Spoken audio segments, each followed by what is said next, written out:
Hello, all. In today's discussion, we're going to discuss about dissolution of partnership firm and LLP. Okay. Till now, we discussed about admission, retirement, and death of a partner. In today's discussion, it's going to be dissolution of a partnership firm. Okay. Looking into the introduction. So, what are the circumstances leading to the dissolution of a partnership? The circumstances might be expiry of the term for which it was formed. Okay. Completion of the venture for which it was entered into. Okay. Then death of a partner. Sometimes when the death of a partner happens, they might go to dissolution. Okay. Insolvency of a partner also. It might also lead to dissolution of the firm. Okay. These are the reasons, some of the reasons which might lead to the circumstances leading to the dissolution of partnership. Yeah. But here, what are the different types of accounts which need to be prepared? How the following ledger account would be opened in the books of the partnership firm. What are those? Realization account, capital account, partners loan account, cash and bank account. Here, the additional account which we are seeing is that realization account. Okay.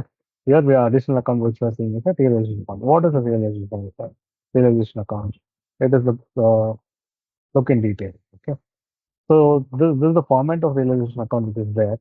So basically in realization account, since the firm is going under the dissolution process, no, all the assets and liabilities, all the assets and all the liabilities to be transferred to the realization account. Here, once the assets has to be realized and the liabilities has to be paid off. Okay, that is the main purpose of this account. And from here, whatever the profit or loss we are getting, that will be transferred to the partner's capital account. Okay. So first, we need to transfer all the assets. When you're transferring all the assets, so for realization account debit to sundry creditors. Sorry, to sundry assets. Realization account debit to sundry assets. All the assets, okay, excluding cash and bank. Excluding cash and bank, all the assets have to be transferred. If any provision for any asset is there, the net off shouldn't be taken. The provision has to be taken on the liability side separately.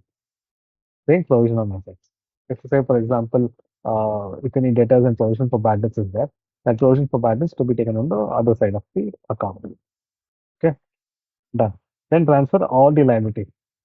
Transfer all the liabilities. That is nothing but sundry liabilities account debit to realization account. This is nothing but realization account. Okay, so transfer all the liabilities, excluding credit balances of P&L. This now will be going to the partner's capital account. Okay. Then after transferring all the assets and all the liabilities, then we need to realize the assets. That is nothing but asset has to be sold off. So when you're selling the asset, you'll be receiving the cash. That is nothing but by bank or cash account. Amount realized from the assets and unrecorded assets. So once when you receive the amount, now from whatever amount you receive, the liabilities to be paid off.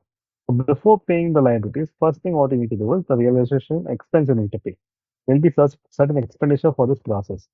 Okay, that for that process, certain expenditure would be incurred. So we need to pay for that expenses. We need to pay for that expenses. Okay. Then after paying for that realization expenses, then whatever the liabilities are there, that to be paid off from the cash available. Okay. Whatever the liabilities are there to be paid off. So whatever is appearing on the credit side, so those liabilities will be paid off here to bank or cash account. Amount paid for liabilities and unrecorded liabilities. If any unrecorded liability or additional liabilities are arising due to the disposition process, that also to be paid off. Okay. So here, not all the assets are paid and not all the assets are not all the liabilities are paid and not all the assets are there. Sometimes what will happen, the partners might take over some of the assets. Okay, when the partner is taking over some of the assets, the partner's account has to be debited. Partner's account debit to the asset. Since the asset is transferred or to realization account, it will be partner's account debit to realization account. Okay. In the similar way, the partner can take over the liability also. In that case, realization account debit to partner's capital account, whichever partner, A, B, C, whichever partner is there, that partner of account. Okay. Then, if at all there is a profit, then it will be that also to be transferred to partner's capital account. Profit on realization distributed among partners in the profit sharing ratio. If at all there's a loss also, same thing to be transferred to the Same thing will be transferred to the partner's capital account in the profit sharing ratio. Yeah, I hope you understood. This is the step number one. That is to sundry assets, transfer all the assets here. Then step number two, that is after transferring all the assets, if any if any provision for assets is there, that to be transferred on the other side. Okay, take that also. Then comes step number three, that is transfer all the liabilities here. After transferring all the liabilities, we have to realize all the assets. That is step number four. Okay. After realizing all the assets, you need to pay the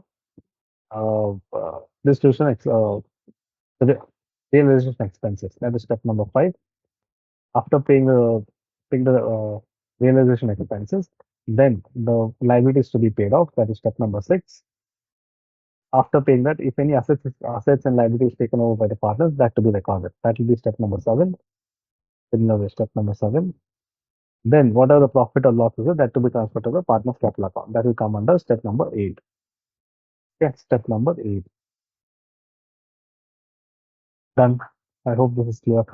Going to the next slide. The steps is given here in detail. We'll just run through it quickly, okay? Transfer all the balances. So the process, how it starts here is we have to transfer all the balance sheet items to the respective accounts. What are the respective accounts here? What are the items here?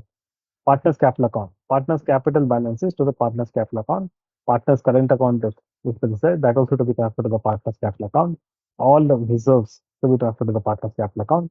Cash and bank balances not to realization. That to be transferred to the cash and bank account only. Okay. Except cash and bank, all the assets to be transferred to the realization account. Country assets transferred to the to realization account. Country liabilities also transferred to realization account. Okay. Then comes the disposal of the asset. Okay. Assets to be realized and liabilities to be paid off.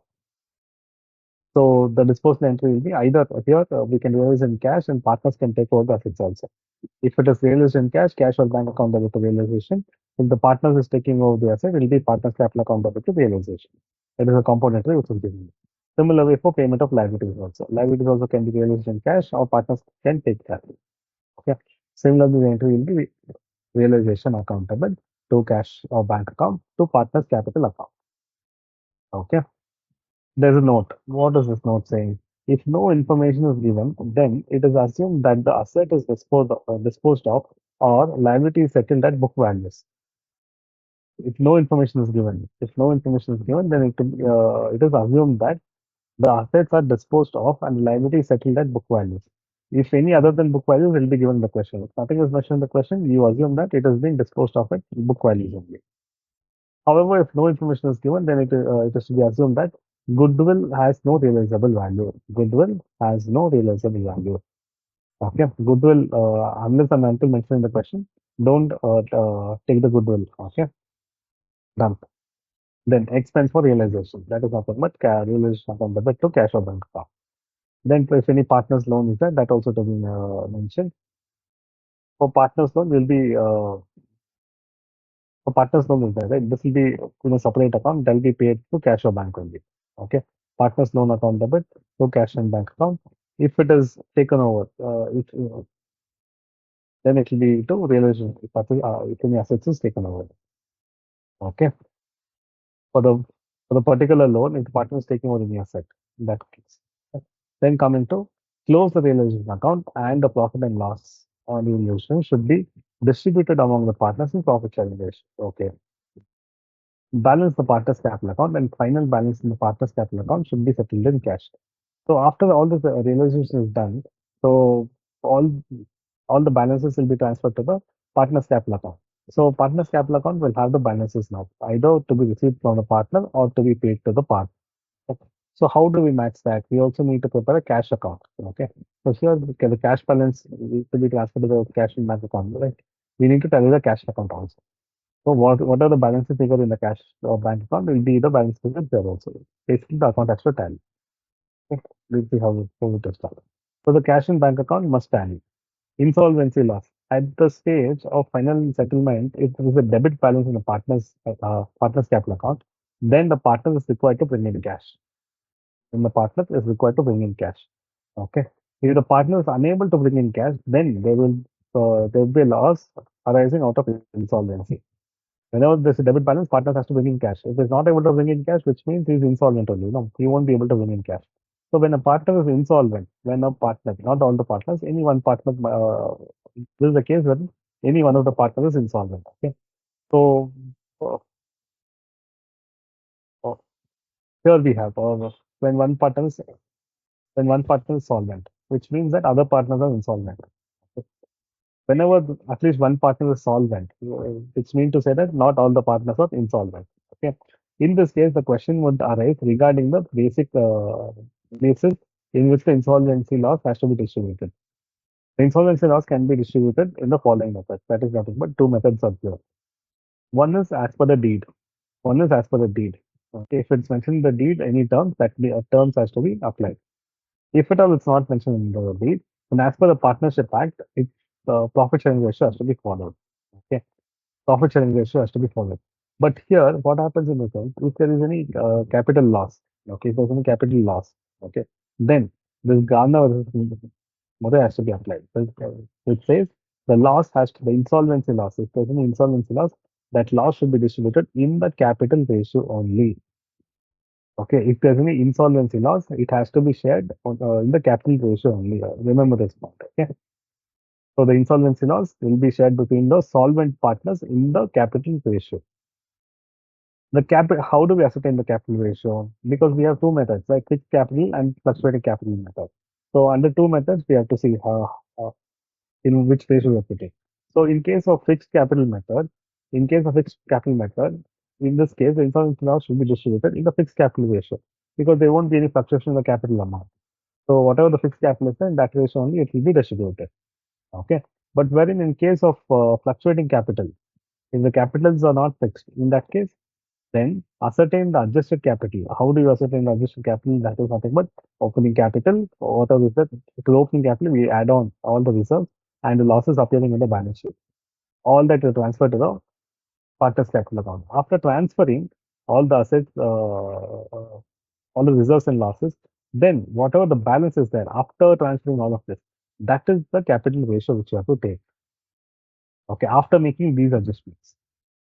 After making these adjustments, a solvent partner having a debit balance will not bear the insolvency loss. If any of the partner has a debit balance in his account, then he will not bear the insolvency loss. Okay. The solvent partners will bring cash to meet up their share in the realization loss. Okay. So whatever the cash they bring in, uh, that will be paid off. So the cash or bank account must tally with it. Okay. Done. Then coming to when all the partners are insolvent. Now, till now we saw a case wherein only when there is one partner who's solvent. Here, all the partners are insolvent. Wherein all the partners are insolvent. When all the partners are insolvent, what will happen? The company anyway it will be dissolved. Okay. But what are the steps we need to do? We'll look into that. Yeah. Unless otherwise specified, the following steps would be applicable. What are the following steps? First, we need to prepare the realization account. Yeah. Then open separate accounts for liabilities. So what will happen is, since all the partners are insolvent, the liabilities may not be paid in full. Okay. So you do not transfer the liabilities to the realization account. Only assets you need to transfer to the realization account. All the liabilities to be transferred to the individual, you have to open an individual account for liabilities. Okay. After opening the individual account for liabilities, realize the assets and pay the realization expenses. Okay, this is a normal step only. Then close the realization account and distribute the profit and loss among the partners in the profit sharing ratio. Okay, done. This also is easy. Then collect the final amounts, if any. Collect the final amounts, if any, from the partners. At this stage, the amount available would be opening balance plus net realization from assets plus final amount received from the partners. This amount would be insufficient to pay off the liability. Say, for example, liabilities, we have two liabilities, say one for 10,000 and one is for 15,000. Okay. So whichever has the secured loan, that has to be paid first. Okay. Then comes the rest payment. So here the liabilities may not be paid in full. So whatever the unpaid is there in the liabilities, because all the partners are insolvent, you can't pay the liability fully. If you're able to pay it fully, then there's no issue at all. This case arises when you're not able to pay the liabilities in full. That is when you become insolvent. Okay. In that case, what happens that whatever the difference is there, that will be transferred to the deficiency account. The account is called capital deficiency account. Okay, pay out the liabilities to the extent possible and transfer the unpaid liabilities to a separate account called as capital deficiency account. Okay, transfer the final balances in the partner's capital account to the capital deficiency account. So even the liabilities which are unable to pay, that also will be transferred to the deficiency account. And even the partner's capital account, whatever the balance is there, which is not able to bring in, that also will be transferred to the deficiency account. Then finally, the deficiency account must tally. And these are the unpaid balances due to insolvency. Done. Then comes piecemeal distribution. This is a special method. Okay. This is a special method wherein the assets have been realized in parts. You won't be real in the previously when we discussed assets are realized fully and liabilities are paid off. But generally that won't happen. No. Generally what happens one by one assets will be realized, one by one the liabilities will be paid off. Okay. In the question, the dates will be given on what date what has been realized and what has been paid. Okay. Accordingly, we need to go with the question. There's a particular format.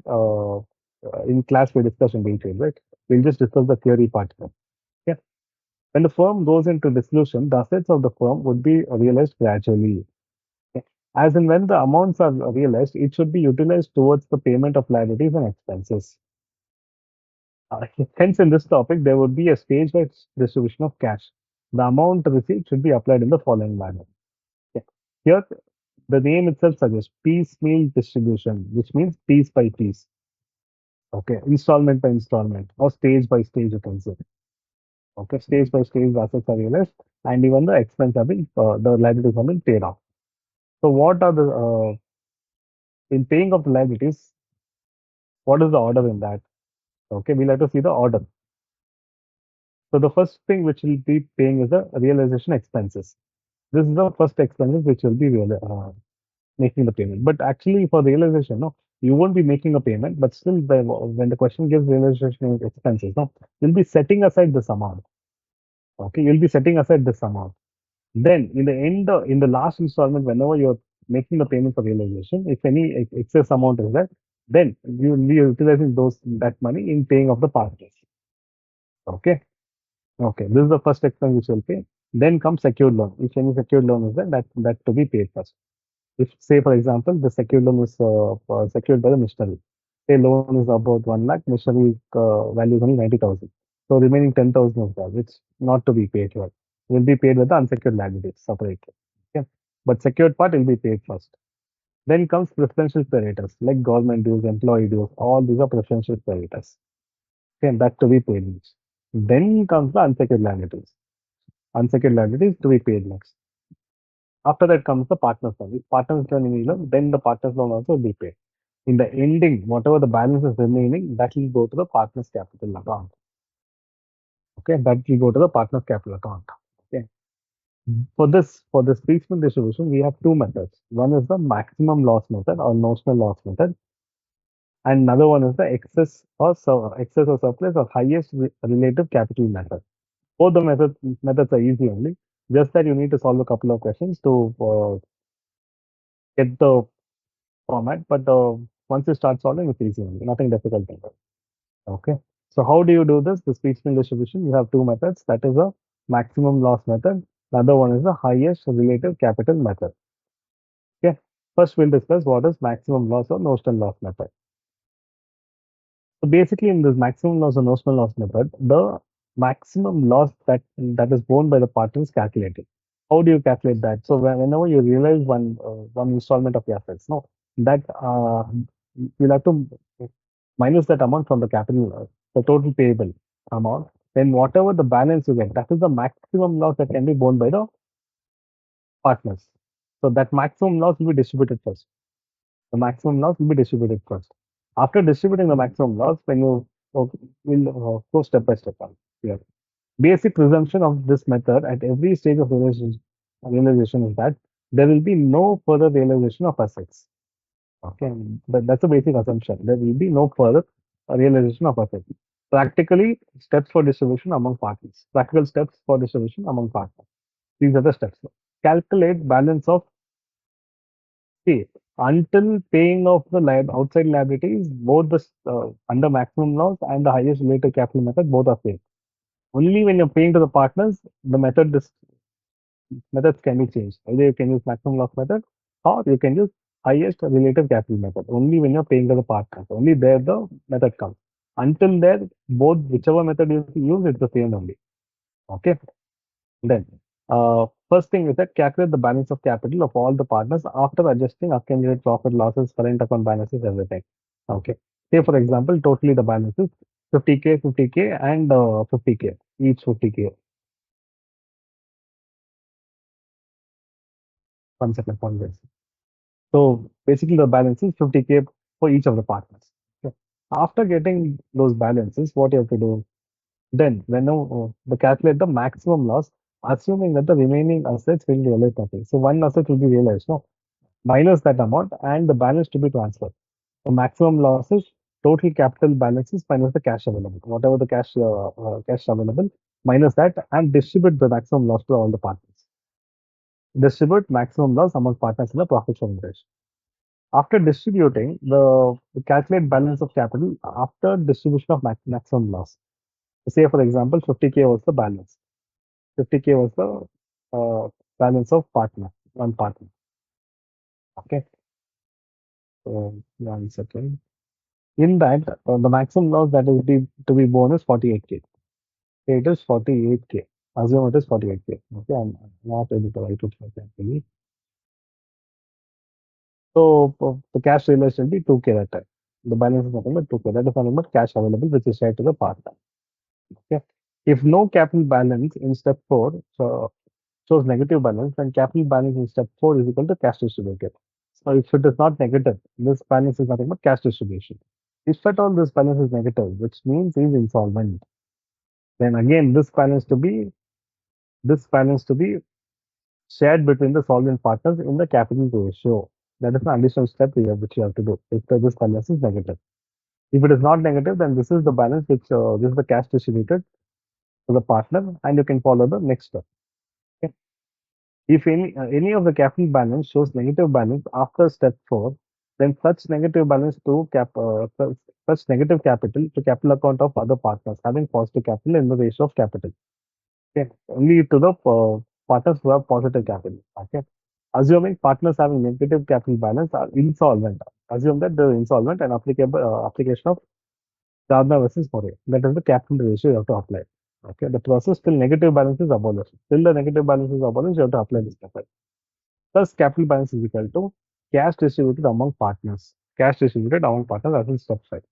Okay, done. Then, after this step, you'll have to keep repeating this method for whatever cash installments which has been realized. Okay. In the ending, whatever after the cash realization has been done, whatever the balance is there, that is the loss which will be borne by the partners. Okay, done. This is known as maximum loss method. Using the maximum loss, you'll be distributing the profit, distributing the cash which has been realized. Then comes highest relative capital method. What is this method? Here, what will happen is each partner will have a different capital amount. Say one has 5,000, one has 10,000, one has 20,000. They'll have a different share also. Say the share is 1 is to 2 is to 2. Okay. Here, for one share, A is having 5,000. But for two share, B is having 10,000. Similar way, the partner C also is having two share, is having 20,000. So which means he is having more capital, which is invested. So what you have to do is here, basically the partner with the highest capital will be paid first. That's why it's known as highest relative capital method. So how do we find out that? So you need to make an additional working here. In this method, you need to make an additional working. After the working is done, according to the working, you will be transferring the amount. Okay. So first step in that is calculate actual capital. Take actual capital of all the partners after making adjustment for reserves or current account, etc. Then take the profit sharing ratio. Okay, divide the profit sharing ratio to the capital. Okay. And whatever is the least balance out of three, out of all the partners' balance, that will be your base capital. Keeping that base capital, you need to find the multiply that with the capital, the profit sharing ratio of other partners. Profit sharing ratio of the other partners. Nothing but base capital into the profit sharing ratio. I hope you're getting it now. If you attended classes properly, you'll be able to get it. So basically, the base capital, whatever is that, the base capital into the profit sharing ratio to multiply. When you multiply, you'll be getting the proportionate capital. That is nothing but the capital which is required for that particular share. Okay. Over and above whatever you have above that, no, that is the excess capital. That to be repaid first. Okay. The surplus capital is nothing but actual capital. Step one minus the proportional capital in step three. This is the surplus capital. If there's only one partner having surplus capital, make payment of such surplus capital to the partner first. Okay. If there is more than one partner having surplus capital, then divide the surplus capital by profit sharing ratio and treat the smallest. Similar method you have to apply. And the smallest quotient you have to take and find the revised base capital. You have to repeat this process, step 2 and 4, 2 to 4, until number of partners having excess capital reduces to 1. Okay. Whenever there is no excess capital, at that point of time, whatever the cash has been realized will be paid between A, B, and C, all the partners in the profit sharing ratio. Until then, it will be paid to the excess partner who has the excess capital, to the partner who has excess capital. Okay. I hope the theory part is clear now with respect to the maximum loss method and the relative capital method, highest relative capital method. Yeah. Now, this is the theory. By this, we complete the partnership chapter, and 20 marks, 15 to 20 marks is expected from this chapter. Okay. So, if you study this chapter and the upcoming company accounts chapter, almost 35 to 40 marks will be able to score. Okay. But the questions won't be that easy like that. You need to practice more questions. Once if you're practicing more questions, you'll be able to solve. Okay. Thank you.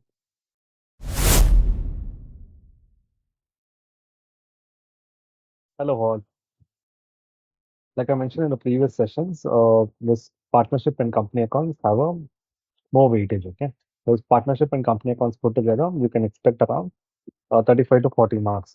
So the major part will cover here itself. Okay. In that exam point of view, this company account is a very important chapter.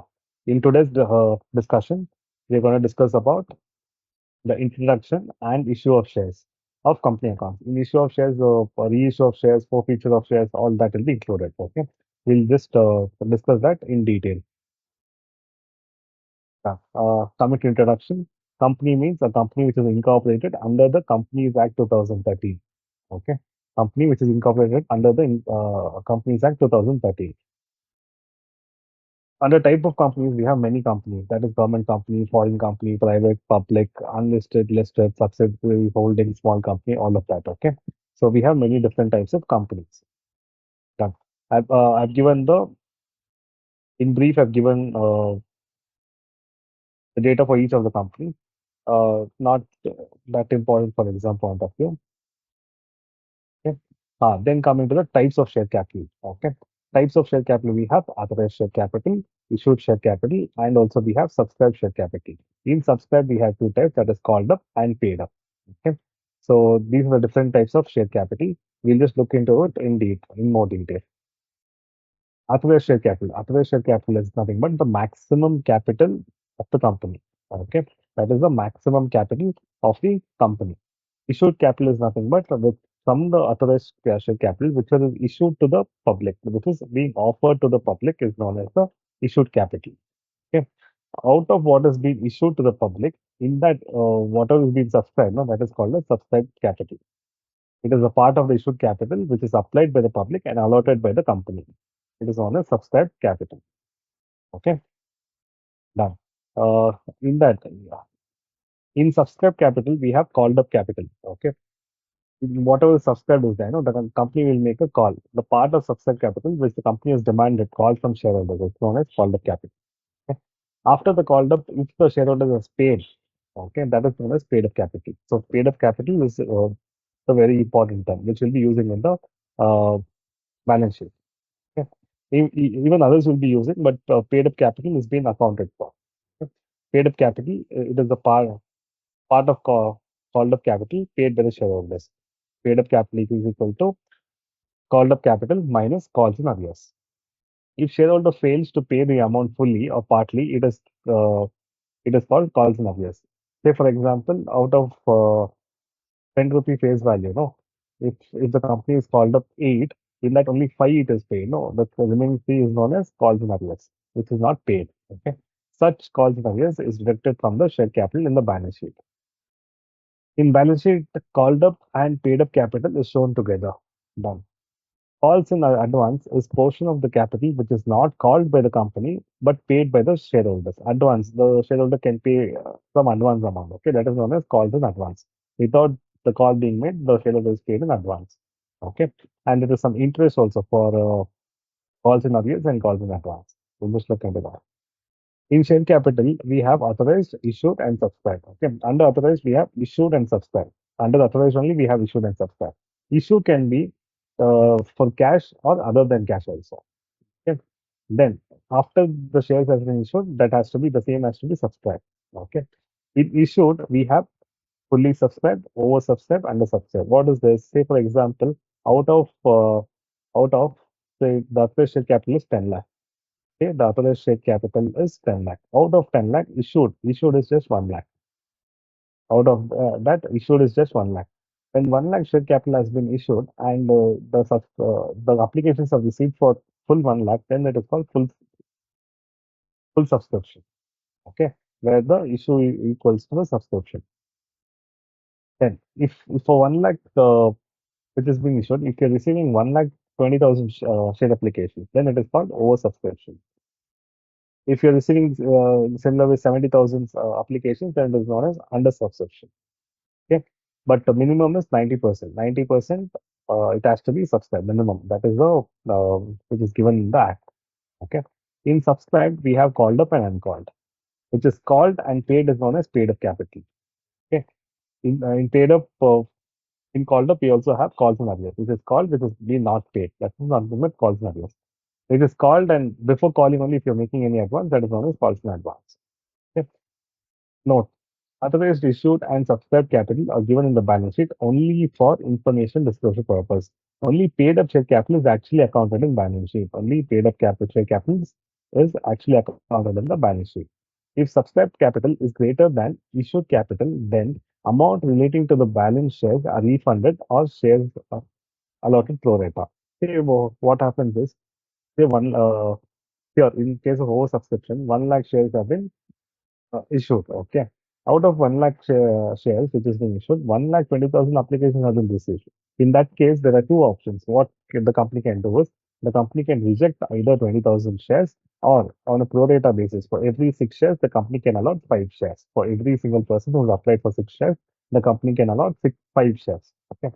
In that way, every person gets a share. Okay. That is known as pro rata allotment. Here, what happens in pro rata allotment? So basically, every person who's applied 6 shares will be getting 5 shares. Okay. They won't be getting whatever they applied for. A lesser amount they'll be getting. Okay. If subscribed capital is more, that is oversubscription, then this pro rata allotment can be done. Then coming to the types of shares, we have types of shares that is nothing but equity shares and preference shares. Equity is mainly they have the voting rights. Preference shares is nothing but they have a right for dividend. Okay, that is the major difference. And preference shares have a preferential rights over the payment before the equity shareholders. Okay, and we have different types of preference shares. What is that? Cum- uh, Cumulative and non-cumulative preference shares. What is cumulative? Cumulative preference is nothing but where the dividend is carried forward only in case of profit the dividend has to be paid. Even though if the profit is not there, the dividend will be accumulated year on year. That is known as cumulative. If it is non-cumulative, there's no accumulation. What if the company has a profit, it will pay the dividend. Otherwise, it won't pay. Okay, done.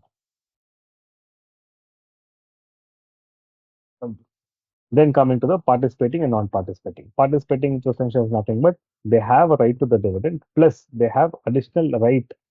Okay, they have plus share in the surplus profit.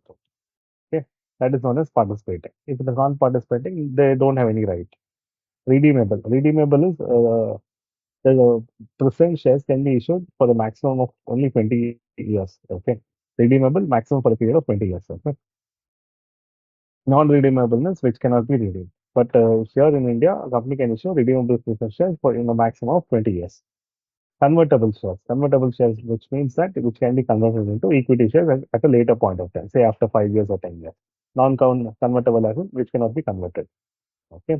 But in the absence of information, preference shares are always cumulative and redeemable in nature. In absence of any information, the question if nothing is mentioned, the preference shares are always cumulative and redeemable in nature, and it is not non-participating and non-convertible. Okay.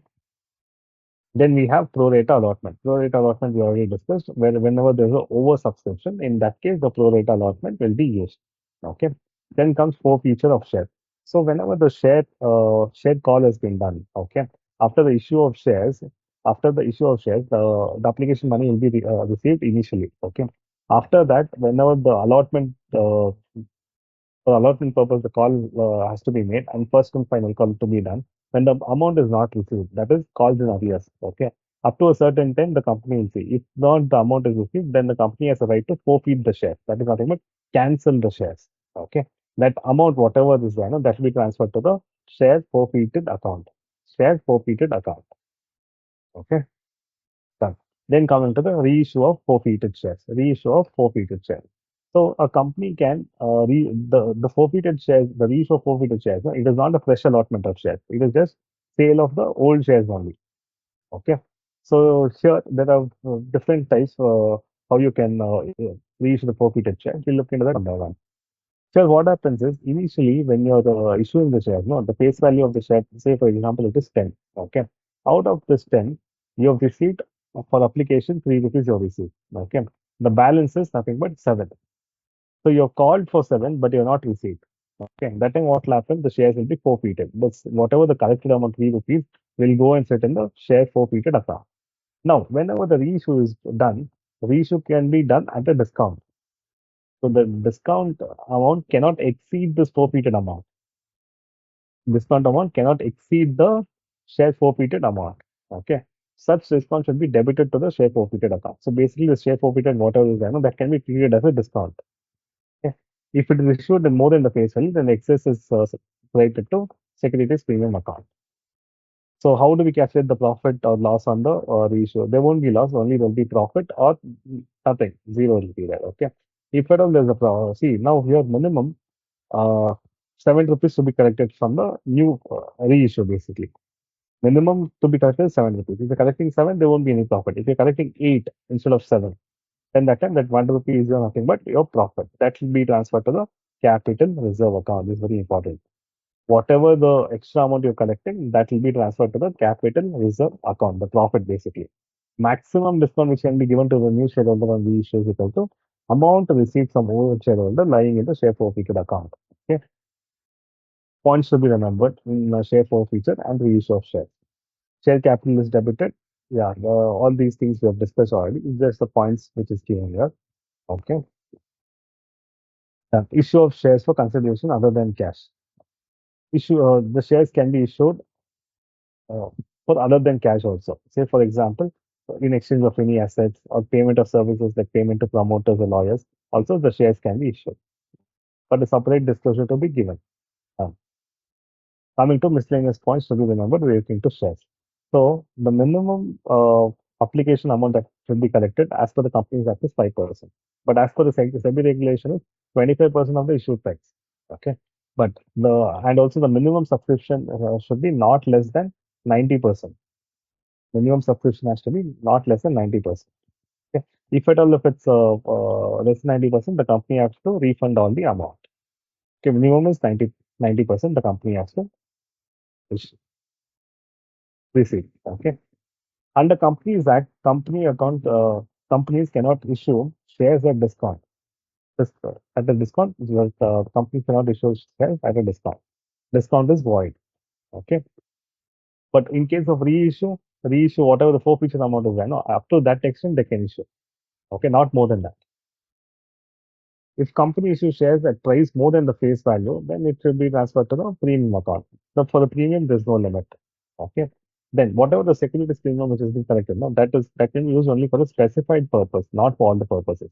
What are those purposes? For giving fully paid up bonus shares. For issuing bonus shares, you can use that amount. For writing of commission expense or discount on any securities or debenture or purchase of own shares. For this purpose also, you can use that securities premium account. Writing of preliminary expenses in case of companies not covered by section 133. Writing of premium on redemption. If any premium to be paid on redemption of preference shares and redemption of debentures, even for that purpose also you can use this securities premium account. Okay. And also there's something called we discussed about the calls in arrears and calls in advance, right? If at all there's a calls in arrears, there'll be interest on this. Interest has to be collected. If you're collecting interest, that will be 10%. If you're paying interest, that is on calls in advance, that will be 12%. Okay. Then coming to the journal entries. Journal entries of issue of shares. This is the easy journal entries only, nothing difficult than this. When the shares have been issued at par, when the shares have been issued at par, what are the journal entries? See, initially when you're issuing shares, no, what will happen is you'll be collecting the share application money. For that, the entry will be bank account debit to share application account. After collection of the share application money, you'll be transferring that share application money to the share capital. For that entry will be application account debit to share capital account. Yeah. Here, what happens is whenever there's an oversubscription, no, that either to be refunded or to be used for allotment, to be adjusted, that excess amount. So whenever you're refunding the amount, that entry will be share application account debit to bank account, since you're paying it to back to the shareholders. Okay, who was paid for the application. Done. Then coming to the entry for allotment. So initially after the application, there share allotment to be done. Whenever you Whenever you're making a share allotment entry will be share allotment account debit to share capital account. Okay. Then after making an allotment, you have to receive the money. Whenever you're receiving the money, that will be bank account debit to share allotment account. If at all, if, it is possible that out of 10 shareholders, not all 10 will pay. No, if one person doesn't pay, that amount will be debited to false in arrears. Okay. Sure, there's one more case wherein the on pro rata basis, no, if at all the money, if it's not refunded, pro rata allotment has been done. In that case, what will happen? In that case, the money collected on application will be adjusted with allotment. So when you're doing that, the entry will be share application account debit to share allotment account.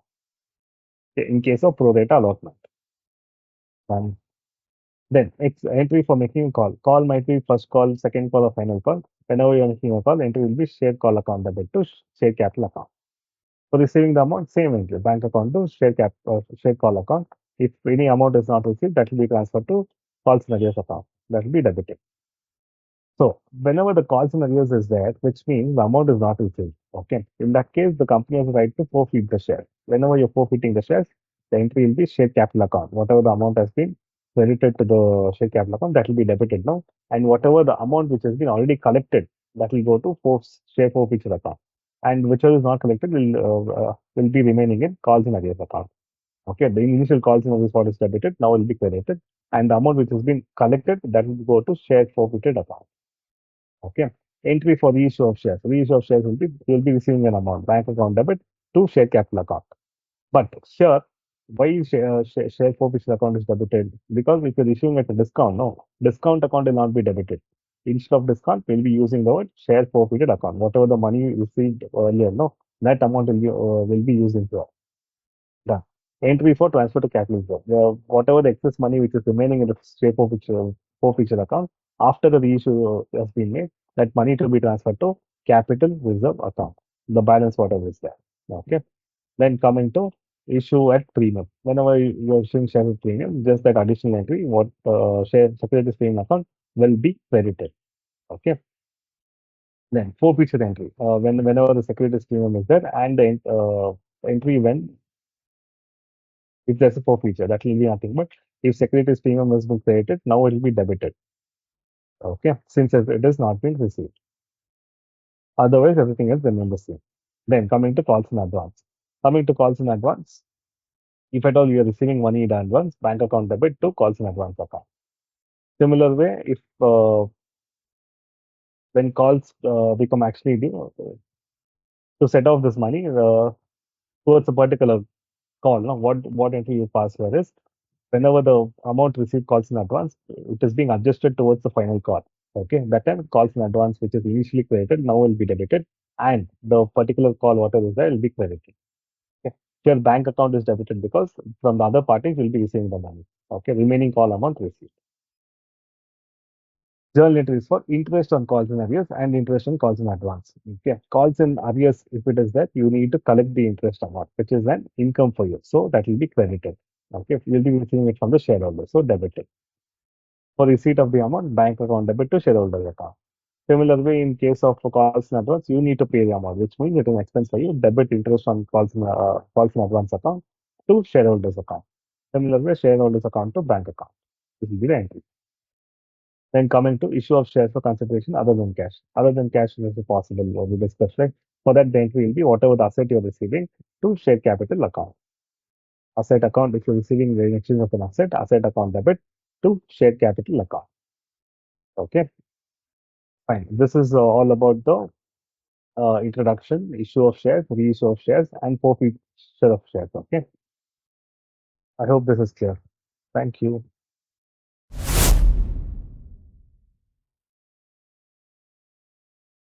Hello all. In today's discussion, we're going to discuss about company accounts. That is with respect to the issue of debentures. In the previous session, we discussed about issue of shares. So in this session, we're going to discuss about issue of debentures. Okay. Yeah. Uh, Debentures mean a loan taken by the company from the general public. Okay. Debenture is a loan. Basically, it's a loan which has been taken from the general public in the form of securities. Okay.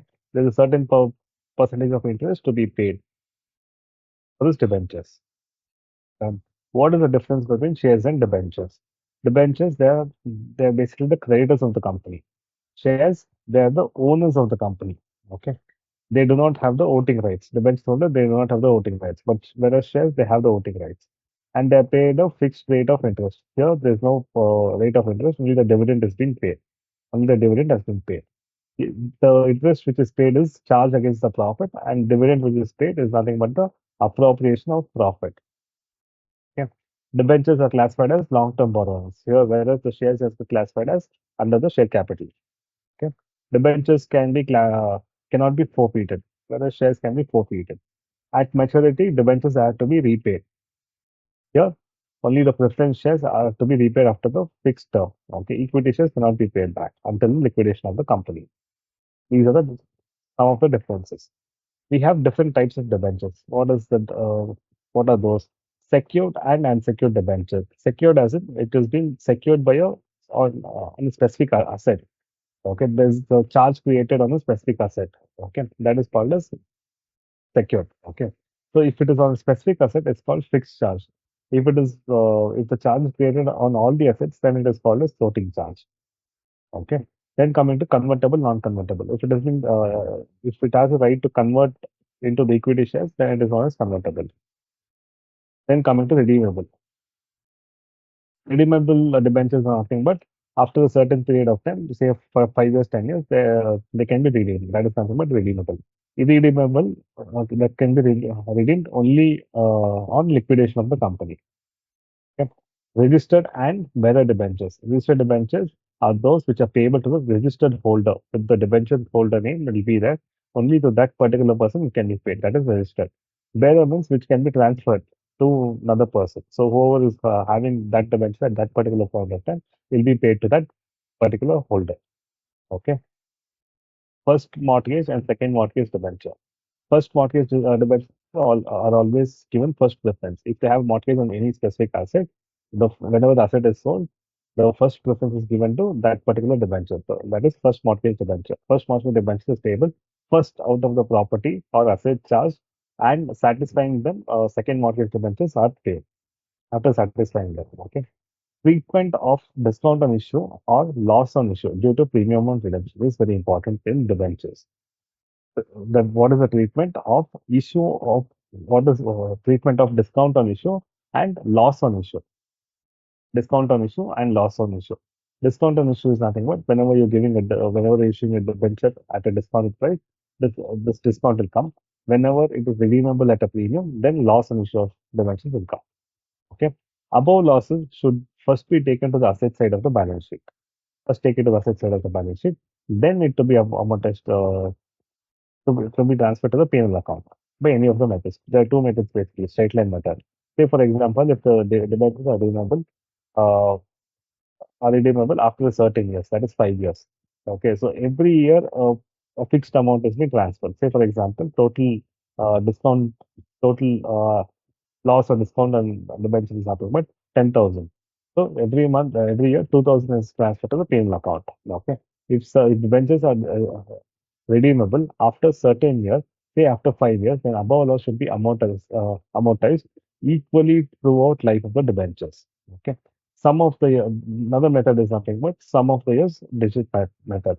Here, the debentures are redeemable at different dates. There's no specific date. Okay. So based on the sum of year digits method, we do it here.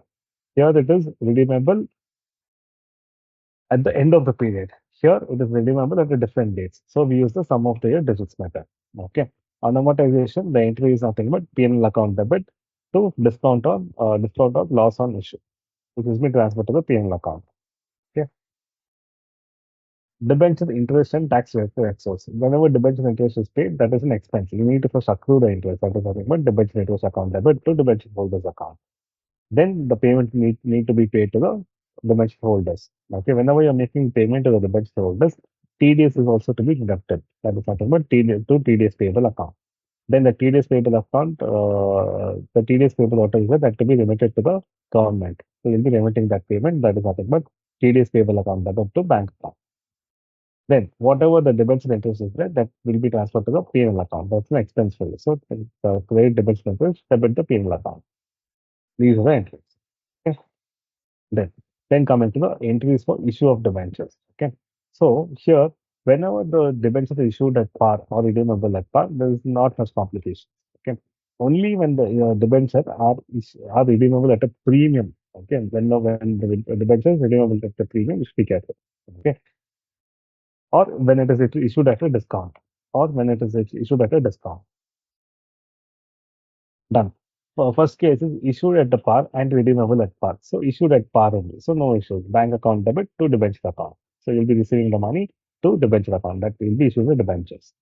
But issued at a discount and redeemable at par. So whenever you're issuing at a discount is an expense for you.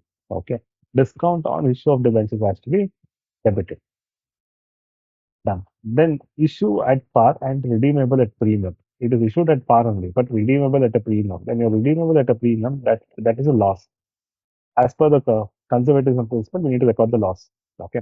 That loss is recorded as loss on issue of debentures. Okay. This loss or discount on issue can be amortized in either of the ways, like we discussed in the previous slide. Okay. Then whatever the premium is to be paid, no, that premium also to be, if it is issued at par and redeemable at a premium, this to premium payable on redemption. Whatever the premium payable is also being credited or debenture redemption premium account. Done. Issued at discount and redeemable at premium. It is issued at a discount and redeemable at a premium. Both you have here both. Issuing at a discount, for that also you have discount on issue of debentures. When you have redeemable at premium, because of that you will have loss on issue of debentures. So for whenever you have a loss in issue of debentures, that is nothing but towards the premium. So premium account on redemption or debenture redemption account will be credited. Issue at a premium and redeemable at premium. Whenever you're issuing at a premium, now premium is nothing but it is an extra amount which you're getting. So issue of shares, like similar to issue of shares. So that time, securities premium account will be credited. Okay. And redeemable at premium, it says. So similar entries will be passed. Loss in issue of debentures and second premium payable on redemption. Okay. Issue of debentures for a consideration other than cash. If it's for other than cash, then basically it's an exchange of an asset account debit to debentures account. If it is discount, debit discount. If it is premium, credit premium account. Okay. Then coming to issue of debentures as collaterals, as a as a collateral security. So whenever you take a loan from the bank, no, so the terms will be like if at all if you're not able to repay the loan amount, you need to issue certain number of debentures. Okay, but only on the when you're not able to pay the interest amount on the loan. Okay, or you're not able to repay the loan, only then. So until then, it is not a debenture actually. Okay, until then, it is not the actual debentures. Okay, so there are two options. One is that you can just show it as a note, pass no entry. Okay, just show it as a note. Otherwise, you can do one more entry that is nothing but debenture suspense account to debenture account. Both asset side and liability side, both debentures will be shown. either of the entries you can pass here. Okay. Now, this is with respect to the issue of debentures. And coming to issue of debentures, only the premium issue of premium and issue at discount. Okay. Redeemable at premium and issue at discount. Okay. That need to be kept in mind. Okay. Otherwise, more or less everything is similar. Okay. Yes. Thank you.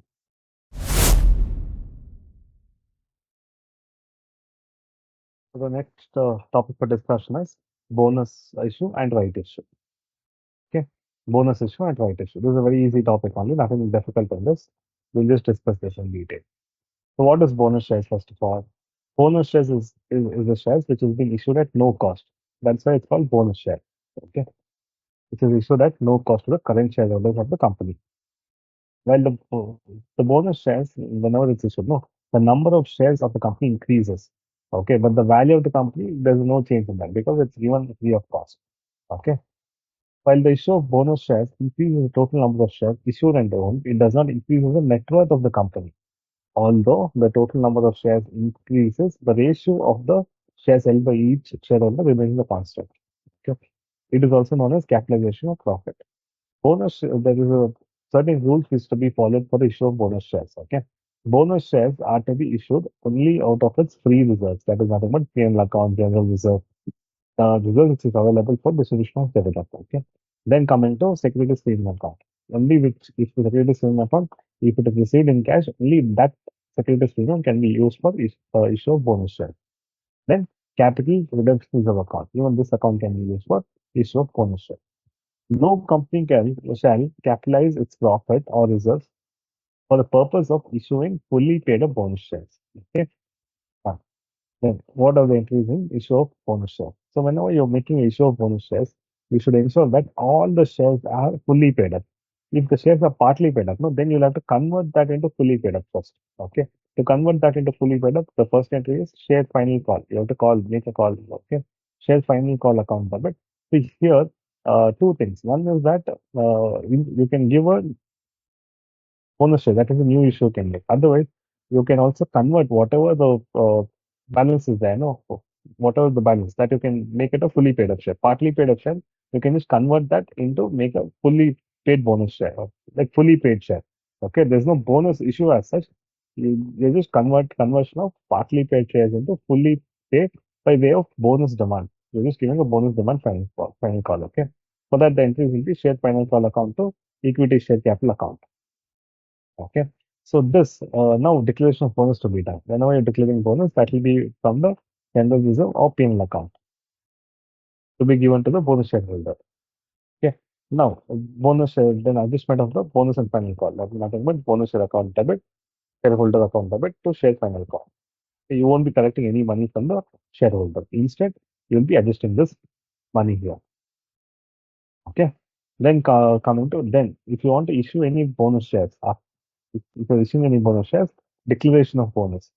That is nothing but you can issue from capital redemption reserve account or capital reserve account which is earned in cash or security stream account which is earned in cash.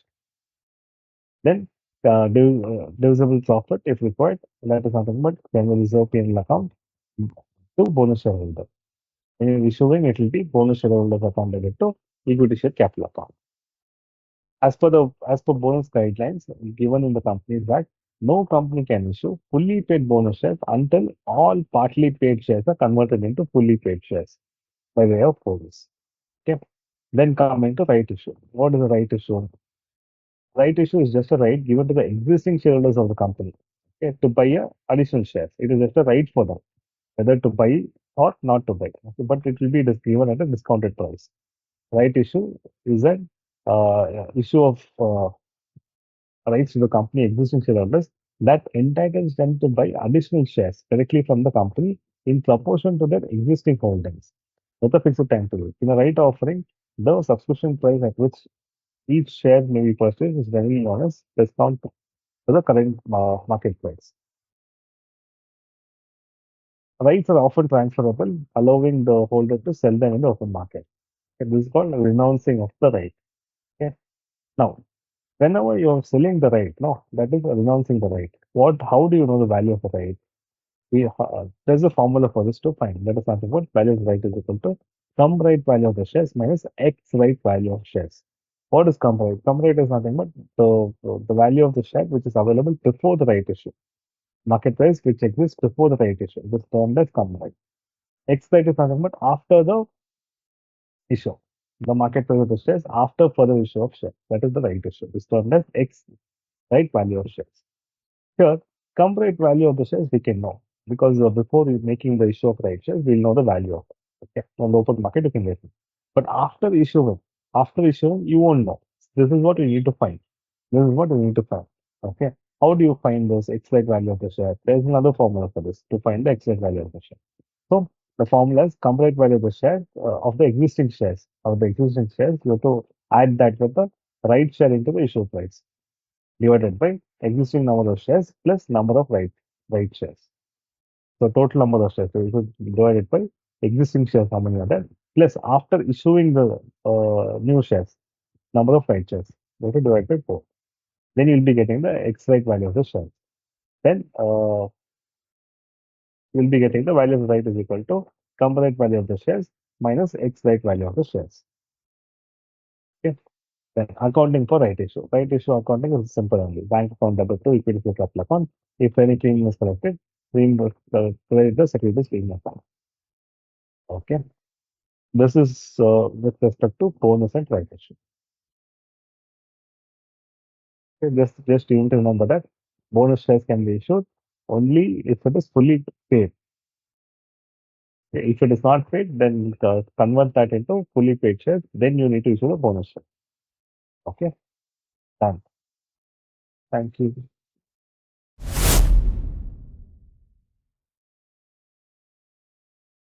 Hi all. We're done with the discussion of bonus issue and right issue. Now coming to redemption of preference shares. We have redemption of preference shares and redemption of debentures. Okay. First, we'll discuss about redemption of preference shares. Sure. We already I've gone through this. The preference share are those shares where the shareholders have the fall into preference. At the time of the dividend, they are paid first, and at the time of liquidation, the capital is repaid first. The preference share is a periodic capital which can be repaid in 20 years. Maximum can be 20 years. Okay. As per the legal provisions, as per Section 55, no, the Companies Act as per the Companies Act, only fully paid preference shares can be redeemed. Okay, if the preference shares are partly paid, then you will have to collect the balance money and then only you can redeem it. Okay, so partly paid preference shares cannot be redeemed, but it is specifically mentioned in the question to redeem partly paid shares. Then it is to be assumed that first the call is made. First the call is made for the balance amount, and then after making the shares fully paid, and then they can be redeemed. All those preference shares where there are calls in arrears cannot be redeemed. Okay. Where the preference shares are redeemed at a premium, the premium on redemption should be met out of the divisible profit. So whatever the premium is paid on the redemption of preference shares, right? Those should be cancelled off by debiting the divisible profits. Divisible profits as in the profits which are available for distribution as dividend. That is nothing but general account, general reserve, reserves and surplus, profit and loss account, reserve fund account, dividend equalization reserve account, revenue reserve account. All of these are divisible profits. Okay. Then creation of CRR. What is CRR? CRR is nothing but a reserve with capital redemption reserve. Okay. This to be created. So basically, what happens is whenever you redeem a preference shares, the capital of the company reduces. Okay, the overall capital. Okay, so that is why whatever there's a reduction, how much ever there's a reduction, that balance amount need to be transferred to the capital redemption reserve account. The preference shares can be redeemed either out of fresh issue. Either you can make a fresh issue, collect the money. From that money, you can redeem the preference share. Okay. Or when the preference share capital is redeemed, the company's base goes down. Company's capital base goes down, which is required to be reinstated. Which is required to be reinstated either by fresh issue or out of the divisible profits. That is by transferring it to capital redemption reserve account. Okay. Done. If the proceeds of the fresh issue is less, if the proceeds of the fresh issue, say for example, the redemption value is 10 lakh. Okay. but you're making a fresh issue of 9 lakh. Okay. Then the balance 1 lakh, no, that balance 1 lakh has to be transferred to CRR account. Okay. Face value of preference shares redeemed less proceeds of fresh issue of shares. Then that balance amount need to be transferred to the CRR account. The term and the CRR, you remember in to issue of bonus shares also, the CRR can be used. Okay. The term proceeds of fresh issue share means either nominal value of shares or called up value, which is less. Okay. Then coming to the journal entry. So coming to journal entries here, preference shares can be redeemed either out of fresh issue or out of the divisible profits. Okay. So when there's a fresh issue, what is the entry? Bank account debit to share capital account to securities premium account. So all this, whenever you're making a fresh issue, all that application allotment, all that process will come. Okay. Entry for redemption. Redemption. When you're redeeming the preference share has a credit balance. So debit it now to cancel it off. Preference share capital account debit to preference shareholders account. Preference share capital account debit to preference shareholders account. If at all, if it is redeemable at a premium, okay, if it is redeemable at a premium, then premium also has to be paid to the preference shareholder. So debit premium on redemption account. Okay. And this premium on redemption should be written off only using the divisible profits. Divisible profits as in general reserve or reserve and surplus, all of that P&L account everything. Okay. If nothing is specified, it is assumed that the company is governed by Section 133 of the Companies Act 2007, which does not allow use of securities premium to write off premium on redemption. Okay. So it should be written off by only using divisible profits. Unless until specified in the question, we can use the securities premium account. Then after writing of this, whatever the balance is there, no, after the fresh issue to be transferred to the CRR account. For that, the entry is divisible profit account debit to CRR account. Entry for payoff to the preference shareholders is nothing but preference shareholders account to bank account. Okay, done. Here, redemption of preference shares. Same only with an example that has been given here. Similar entries are there. With an example, it is given here. We'll just run through it quickly. Okay. First one, make arrangements of money for the sets. Okay, either it can be, see, it can be out of fresh issue, or we can arrange money from the sale of assets or sale of investment, recovery, recovery from the debtors. All of that also can be done. So, sale of investment, recovery from debtors, sale of stock. The entry will be receiving cash or bank account debit to asset account, Okay. But here P&L, if at all there's a profit or loss on sale, if it is profit credited, if it is loss debited. From issue of securities, if you're getting the money, then it will be nothing but cash or bank account debit to equity share capital to securities premium. We discussed this already. Okay. So if at all, if the percentages are partly paid, we need to make it fully paid. Only then we can redeem it. Okay. So that is why demand for final call account debit to share final call and to preference share capital. Whenever you receive cash or bank account debit to share final call account. Okay.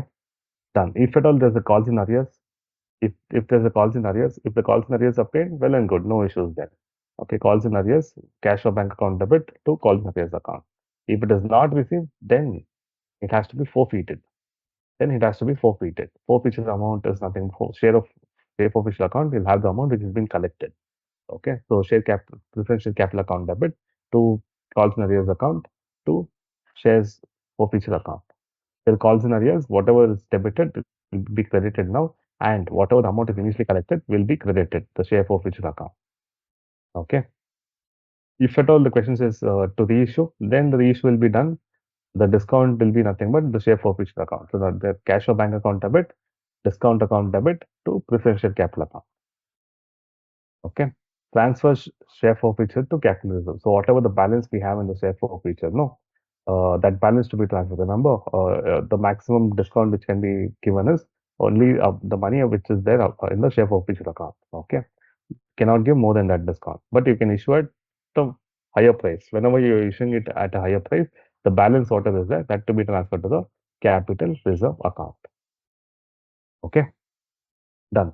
Now, in order to whenever you redeem the preference shares, now what happens? The shares, the base capital goes down. Okay, in order to maintain the same base capital, we need to issue the fresh share. or create a capital redemption reserve. Okay, either of those two can be done. Then redemption of preference shares.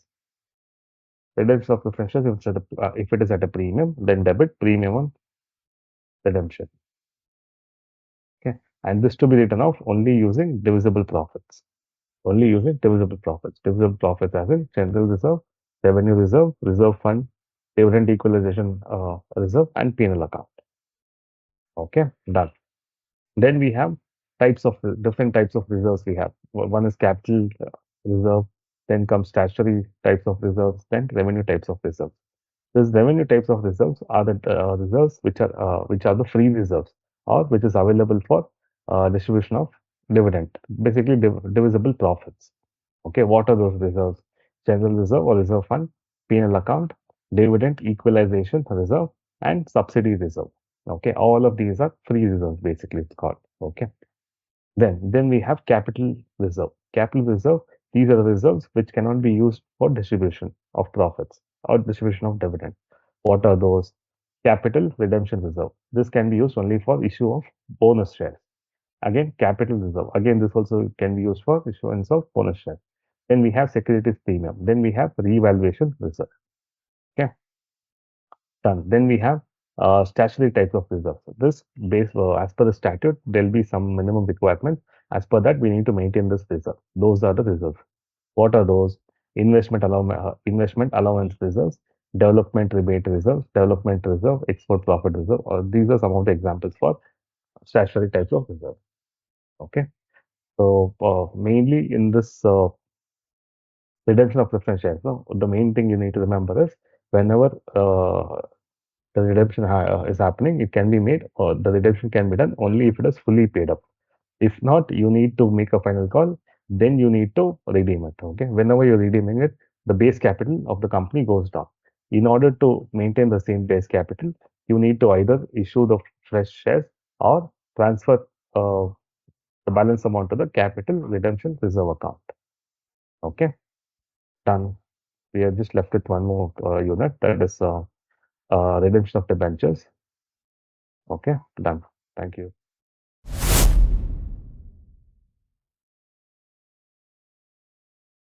Hello all.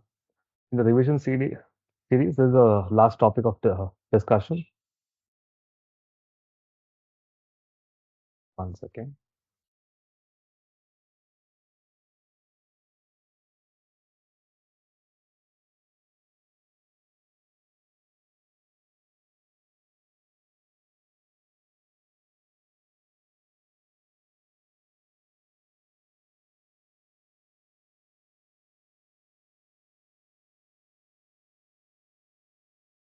Hello all. In the revision series, this is the last topic of discussion, that is redemption of debentures. Okay. We have already discussed about redemption of preference shares. Now we'll discuss about redemption of debentures. So here for redemption of debentures, no, there is something called as debenture redemption reserve, which need to be created. There's a minimum requirement which to be done as per the Companies Act. So as per that, we need to create a debenture redemption reserve. Okay, debenture redemption reserve shall be created out of the profits of the company available for payment of dividend, basically divisible profits. Uh, from that, you need to create. The limits with respect to the adequacy of DRR and investment or deposit as the case may be shall be as under. Okay, we just look into that. So basically, this is the table which is given. Okay, so for all of these cases, DRR is not required. So only for the other unlisted for the unlisted companies other than AIFIs and banking companies as specified in serial number one above. Okay, in that other unlisted companies, DRR shall be maintained at 10% of the value of outstanding debenture issued. DRR has to be maintained at 10%. Okay, this to be maintained for other unlisted companies. Then all of the cases DRR is not required. Then coming to the debenture redemption reserve account here. Here the theory is given here. Whatever this we discussed in the previous slide. Okay. Then we also have something known as debenture redemption reserve investment account. Okay. Whatever the amount transferred to the debenture redemption reserve, that can be invested. That has to be invested. that has to be invested. So that should be wherein that sum should not be less than 15%. It should be at least 15%. Okay, done. The amount deposited or invested, as the case may be above, should not be utilized for any other purpose. It should not be utilized for any other purpose other than redemption of debentures. Other than redemption of debentures, provided that the amount remaining deposited or invested, as the case may be, shall at any time shall not at any time fall below 15%. Okay. Then, in case of partly convertible debentures, DRR shall be created in respect of non-convertible portion only. Convertible portion no need to create, only a non-convertible portion to be created. Okay, because only that is to be redeemed. Amount created to DRR uh, shall not be utilized by the company except for the purpose of redemption. Okay. Note, it should be noted that appropriation to DRR account, the transfer to DRR can be made anytime before the redemption in specified securities as mentioned can be done before 30th April. It has to be done before 30th April. But here you can do it whenever the debenture has been issued. Okay. For the debenture maturing that year. However, for the sake of simplicity in ease, well, you should remember this, for the sake of simplicity in ease, it is advisable to make the appropriation and investment immediately after the debentures are allotted. Immediately after the debentures are allotted, assuming that the company has sufficient amount profits. Okay. Also, in some cases, the date of allotment could be missing. Okay. In such cases, the appropriation and investment should be done on the first day of the year for which the ledger accounts are drafted. Okay, basically DRR is 10%, DRRI, that is investment, is 15% to be maintained, and it should be done immediately after the allotment of debentures. Okay, yeah, here is just a summary is given. Debenture issued by other unlisted company. Other unlisted companies, DRR to be maintained at 10% and DRRI to be maintained at 15% of the amount of debentures. Okay. Then coming to other cases, okay, all other financial institution, all India financial institution, other financial institution, listed companies, listed NBFC, listed housing finance, other listed, unlisted NBFC, unlisted HFC. Okay. For all of these things, DRR is not required. Okay. But DRRI, that is investment, is required only for the cases wherein point number 3, 4, 5, and 6, which is given here. Okay, only in those cases the RRRE is required. Okay, that is 15% of the amount amount of debentures outstanding. Okay, done. So we look into the journal entries now. The journal entries, so necessary journal entries passed in the books of the company are given below after allotment of debenture. So after the allotment of debenture is done, amount need to be set aside for debenture redemption reserve and the investment also to be done. So how do we do that? That is nothing but profit and loss account. Okay, from the divisible profits, you need to set aside an amount. That is to debenture redemption reserve account. For investing the amount set aside, that is nothing but debenture redemption reserve investment account to bank account. Okay, this will be nothing but 10% of the outstanding debentures. This will be 15% of the outstanding debentures. Okay, if at all, if you receive any interest on debentures, for that the entry will be bank account debit to interest on debenture redemption reserve account. Okay, then later whatever the interest has been received has to be transferred to the P&L account. Okay, here the assumption is made that whatever the amount, the interest amount is received, no, that is not reinvested. Okay, that is why it's been transferred to the P&L account. In the exam also same has been followed. The examination point of view. The illustration given in the chapter, the same has been considered, and hence interest on DRR investment is not credited to DRR account but taken to the P&L account. Okay, at the time of redemption of debentures. Now, at the time of redemption of debentures, what we have to do, first thing is that whatever the investment which have been made, no, that has to be sold. Okay, when you sell that, bank account debit for encashment of debentures investments, bank account debit to debenture redemption reserve investment account. Okay, then for amount due to debenture holder, we need to pay the debenture holder for redemption. So debenture account debit to debenture holder account. If it is a premium on redemption, then debit the premium on redemption. Okay. So this premium on redemption to be written off. That you have to keep in mind. Okay, this premium on redemption to be written off. Then for payment to debenture holder account debit to bank account. Simple. Okay. After redemption of debentures, DRR to be transferred to the general reserve. Okay. After the debentures have been redeemed. Okay, the DRR balance, whatever is there, to be transferred to the general reserve. Okay, to be transferred to the general reserve. Okay, then the premium on redemption of the that also to be written off using the divisible profit, that is P&L account debit to profit on redemption account. Okay. Note, in the absence of information, assume, you need to assume this profit or loss on debenture redemption reserve investment. Okay. On the investment, whatever profit or loss, that will be transferred to the P&L account only. Okay. Whatever the profit or loss on investment will be transferred to the profit and loss account. Then coming to loss on cancellation of own debentures must be transferred to the P&L account. See, in the next slide, we'll be discussing about our own debentures. We'll purchase the debentures and cancel immediately, and we'll immediate cancellation is there, and later point of time cancellation also is there. Okay. In that case, loss on cancellation of own debentures must be transferred to profit and loss account, but the profit will be transferred to the capital reserve. Okay. Premium on redemption will always be transferred to the will be written off using the P&L account. Will be written off using the P&L account. Yeah, done. Then coming to the next slide here, purchase of own debentures for immediate cancellation. If you're purchasing own debentures for immediate cancellation, that time the entries will be debenture account debit. You will be purchasing the debentures for immediate cancellation. No, debenture account debit to bank account. That is for the purchase. Okay. Then that for immediate cancellation, when you're cancelling, loss on cancellation is debit. If the profit, then credit. Okay. Then payment to the debenture, payment of debenture interest. If any debenture interest to be paid, bank debenture interest account debit to bank account. If the question says prepare own debenture account, if own debentures account, okay, in that case uh, it will be own debentures instead of the word percentage debentures account. You will be using own debentures account to bank account. Then for cancellation of the same, this own debentures account will be credited and debentures account will be debited. Profit and loss will be either debited or credited.